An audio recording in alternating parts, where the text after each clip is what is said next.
If you're in the mood for a literary hatchet job, then look no further than this 20-minute documentary on Dylan Thomas, where the no-good boyo is torn apart from start to finish. His best-known work represents Wales to much of the rest of the world, which is why, in Wales itself, it's often hated. It's slush. It's slush. It's full of the usual bum woof about Welsh poets and their drinking. If you do a reading in England, I think still perhaps there is this kind of, is he gonna have a few pints and, is he a womanizer? Because, there's never been a poet with an alcohol problem from, say, England or Scotland or Ireland. When Thomas left South Wales for the literary London of the 30s, he knew he was facing stiff competition from heavyweight poets like Eliot and Auden. Perhaps he needed to create a character to stand out in the crowd. I think, sadly, it was a way to the top. It was a way of playing on one's Welshness, a way of playing a Welsh card that got him noticed, and then made it very easy for people to respond to him. You didn't have to read his words, you didn't have to understand them. It's really rather a sad fate.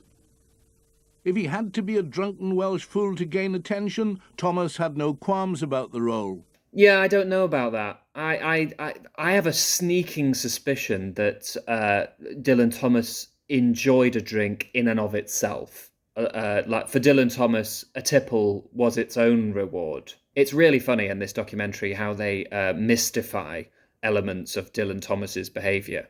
Things began badly enough when they went to visit Catlin's sister.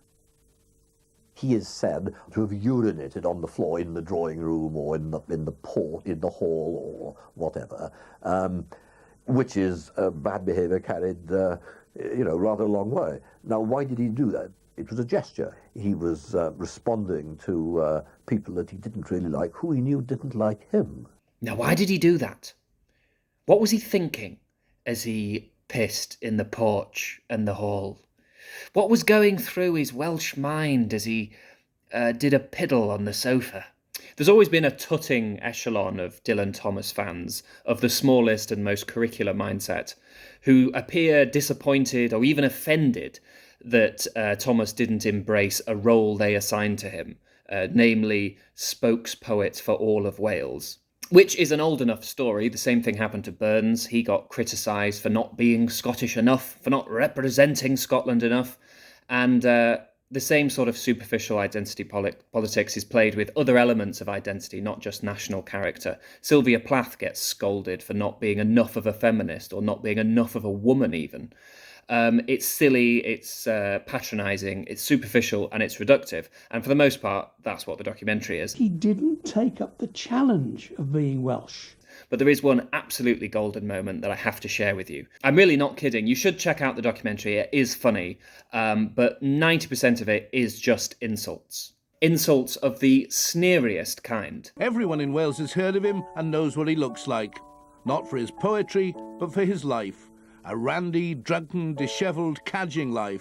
He was very hot, and when he got hot, Dylan tended to sweat a lot. Alan Taylor eventually came to regard Dylan Thomas as a wicked man, but also as a fraud, as someone who had purported to be a genius, but in fact was an imposter. But critics like Kingsley Amis were later caustic about the whole Dylan Thomas production, the life, the performance, and the work. He attacked Thomas in fiction and directly. I have got to the stage now with Mr. Toss, T-O-S-S, that of violently wishing that the man were in front of me so that I could be demoniacally rude to him about his gonorrheic rubbish and end up by walking on his face and punching his privy parts. I mean, what person in their right mind would want to sit round listening to Dylan Thomas droning on and on and on about do not go gently into the dark night, Buddy Bach, Boy O Barry John, Harry Seacombe, Rugby, Rugby, Rugby. But no, my favourite bit comes courtesy of Gwen Watkins, who was a friend of Dylan Thomas's. Listen to what she has to say after this insulting poem. His early patron, the poet Norman Cameron, summed him up in a poem called The Dirty Little Accuser. Who invited him in? What was he doing here, that insolent ruffian, that crapulous lout? When he quitted a sofa, he left behind him a smear. My wife says he even tried to pour her about. Certainly he was grubby. Certainly he was grubby. I love the understatement of that after this cascade of abuse that Dylan Thomas has suffered. Certainly he was grubby. Certainly he was grubby. A malodorous and crapulent torrent of piss? Perhaps. Certainly he was grubby. Certainly he was grubby. Pooing himself on a hostess's sofa? Certainly he was grubby. Certainly he was grubby.